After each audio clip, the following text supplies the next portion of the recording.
जब स्कूलों पर हाईकोर्ट सख्त है, सरकार ने रिपोर्ट मांगी है। एमपी एमएलए लेड फंड से स्कूलों को जारी राशि का मांगा गया है ब्यौरा।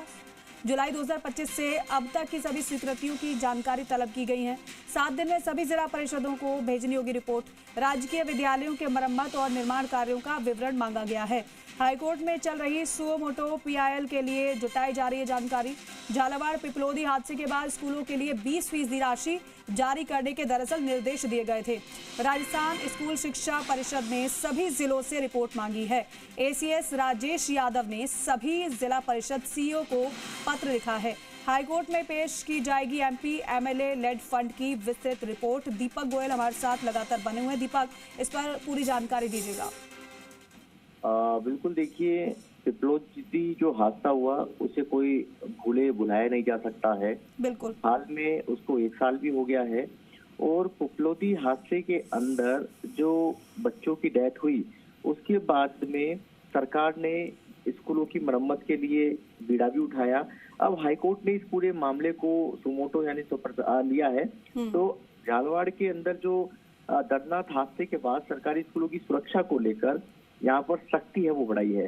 राज्य के सभी जिला परिषदों से सांसद, और उस समय जब ये हादसा हुआ था तो जो एमपी सांसद और विधायक स्थानीय जो क्षेत्र विकास जो एमपी एमएलए जो लैंड योजना के तहत सरकारी विद्यालयों की मरम्मत और निर्माण कार्यों पर राशि का जो पूरी राशि होती है उसका जो रिकॉर्ड है वो यहाँ पर अब तलब किया गया है।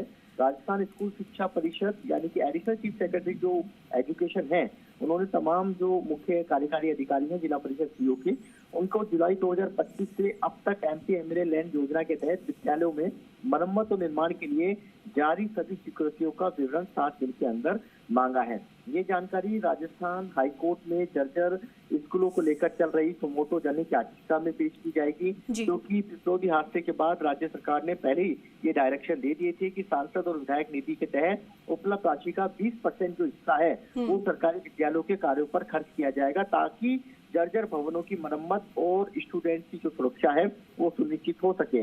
अब सरकार यह भी परखना चाहती है कि इस निर्देश के बाद में जिलों में कितना काम हुआ, कितनी राशि स्वीकृत हुई और उनका कितना उपयोग हुआ।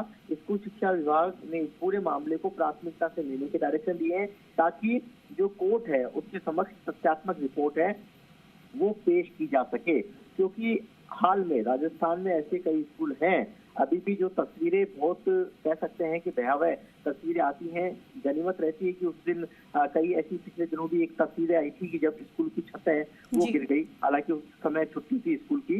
तो जब ये हादसे होते हैं तो उस परिवार का दर्द जानिए जिसका बच्चा उस मलबे के अंदर दब गया। उस परिवार को आज 1 साल हो चुका है, लेकिन अभी तक यदि स्कूलों की स्थितियां नहीं सुधरती है तो ये सवाल जरूर यहाँ पर खड़े करता है कि क्या जो जुलाई 2025 में जिन बच्चों की यहाँ पर डेथ हुई थी यानी कि 1 साल पहले, तो क्या उस हादसे के बाद भी सरकार ने सबक नहीं लिया? क्या आज भी बच्चे जर्जर छतों के नीचे अपनी जान जोखिम में डालकर अपने भविष्य को तराश रहे हैं? तो ये तमाम चीजें हैं। जब ये हादसा हुआ तो बड़ी बड़ी बातें भी हुई थी, तमाम बातें भी हुई थी, लेकिन अब उनका इम्प्लीमेंटेशन यानी कि उनको धरातल पर उतारना बड़ी जिम्मेदारी है। ठीक है दीपक, शुक्रिया जानकारी के लिए। 7 दिन में सभी जिला परिषदों को रिपोर्ट भेजनी होगी। राजकीय स्कूलों के मरम्मत निर्माण कार्यों का दरअसल विवरण मांगा गया है।